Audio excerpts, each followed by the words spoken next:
ओम ह्रीं शैलपुत्र्यै नमः। नवदुर्गा रहस्य। माँ शैलपुत्री चक्र प्रणाली से संबंध। माँ शैलपुत्री का चक्र प्रणाली से संबंध साधना के उस मूल स्तर से जुड़ा है जहाँ चेतना पहली बार स्वयं को स्थिर रूप में अनुभव करती है। योग और तंत्र की परंपरा में चक्र केवल सूक्ष्म ऊर्जा केंद्र नहीं है, बल्कि आत्मा और प्रकृति के संवाद स्थल हैं। इन्हीं केंद्रों के माध्यम से साधक की चेतना स्थूल से सूक्ष्म और सूक्ष्म से कारण की ओर अग्रसर होती है। मां शैलपुत्री इस यात्रा का प्रथम आधार है, क्योंकि उनका संबंध मूलाधार चक्र से है, जो समस्त आध्यात्मिक विकास की भूमि है। मूलाधार चक्र मेरुदंड के आधार में स्थिर माना जाता है। ये वे केंद्र है जहां जीवन शक्ति सुप्त अवस्था में निवास करती है। इसे कुंडलनी का निवास स्थान भी कहा गया है। परंतु ये शक्ति तब तक जागृत नहीं हो सकती जब तक साधक का जीवन स्थिर, संयमित और संतुलित ना हो। मां शैलपुत्री इसी स्थिरता की अधिष्ठात्री हैं। उनकी चेतना मूलाधार को सुदृढ़ करती है, शुद्ध करती है और उसे जागरण के योग्य बनाती है।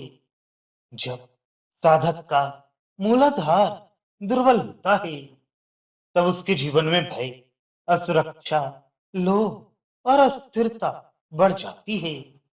उसे भविष्य का भय सताता है, संबंधों में अविश्वास रहता है और मन निरंतर आशंकाओं से घिरा रहता है। ये सब मूलाधार की असंतुलित अवस्था के संकेत हैं। शैलपुत्री की उपासना इन विक्षोभों को शांत करती है। वह साधक को भीतर से यह अनुभूति कराती है कि उसका अस्तित्व सुरक्षित है, संरक्षित है और समर्थ है। चक्र प्रणाली में मूलाधार को पृथ्वी तत्व से जोड़ा गया है।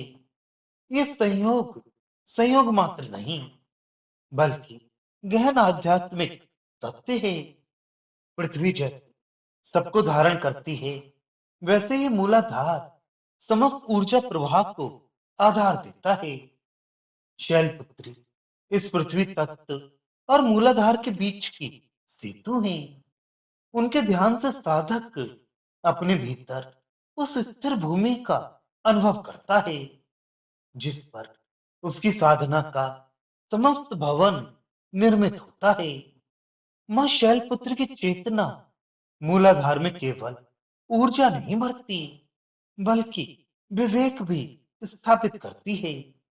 साधक धीरे धीरे ये समझने लगता है कि आध्यात्मिक प्रवृत्ति का अर्थ संसार से पलायन नहीं, बल्कि संसार में स्थित रहकर संतुलन प्राप्त करना है। मूलाधार का शुद्ध होना गृहस्थ जीवन, कर्म और उत्तरदायित्व को भी पवित्र बनाता है। यही कारण है कि शैलपुत्री की साधना जीवन विरोधी नहीं, जीवन संवर्धक है। जब मूलाधार स्थिर होता है, तब स्वादिष्ठान, मणिपुर और अन्य चक्रों की यात्रा स्वाभाविक रूप से प्रारंभ होती है। परंतु यदि आधार ही दुर्बल हो, तो ऊर्ध्वगमन का प्रयास साधक को भ्रम, अहंकार और मानसिक असंतुलन की ओर ले जा सकता है। मां शैलपुत्री इस खतरे से रक्षा करती हैं। वे साधक को धैर्य सिखाती हैं, क्रम सिखाती हैं और समय के साथ आगे बढ़ने की दृष्टि प्रदान करती हैं। ध्यान की अवस्था में जब साधक मां शैलपुत्री का स्मरण करता है, तब उसका ध्यान स्वतः नीचे की ओर, स्थिरता की ओर, जड़ों की ओर जाता है। ये नीचे जाना पतन नहीं, बल्कि सुदृढ़ीकरण है। जैसे वृक्ष जितना गहरा जड़ पकड़ता है उतना ही ऊंचा उठता है। वैसे ही साधक जितना मूलाधार में स्थिर होता है उतना ही ऊर्ध्व चेतना की ओर बढ़ता है। चक्र प्रणाली के गुण विज्ञान में ये माना गया है कि मूलाधार शुद्ध होने पर ही प्राण शक्ति सुचारू रूप से ऊपर की ओर प्रवाहित होती है। शैलपुत्री इस शुद्धि की अधिष्ठात्री हैं। वे साधक के भीतर छिपे भय, अस्मिता बोध, संग्रह वृत्ति और सुरक्षा को धीरे धीरे रूपांतरित करती हैं। नकारात्मक प्रवृत्तियों का स्थान स्थिरता, विश्वास और संतोष ले लेता है। उनकी कृपा से साधक अपने शरीर को बोझ नहीं, साधन समझने लगता है।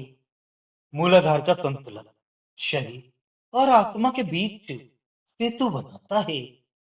साधक अनुभव करता है कि उसका शरीर साधना में बाधा नहीं, बल्कि माध्यम है। ये दृष्टि आध्यात्मिक जीवन में अत्यंत महत्वपूर्ण है। अंततः मां शैलपुत्री और चक्र प्रणाली का संबंध हमें ये सिखाता है कि आत्मोन्नति का प्रथम चरण भूमि पर खड़े होना है। जब तक साधक भीतर से स्थिर नहीं होता तब तक उसकी साधना कल्पना मात्र रहती है। शैलपुत्री उस स्थिरता की देवी हैं जो मूलाधार में स्थापित होकर संपूर्ण चेतना यात्रा को दिशा देती हैं। उनके माध्यम से साधक अपने अस्तित्व की जड़ों को पहचानता है, उन्हें सुदृढ़ करता है और फिर धीरे धीरे आत्मबोध के शिखर की ओर अग्रसर होता है।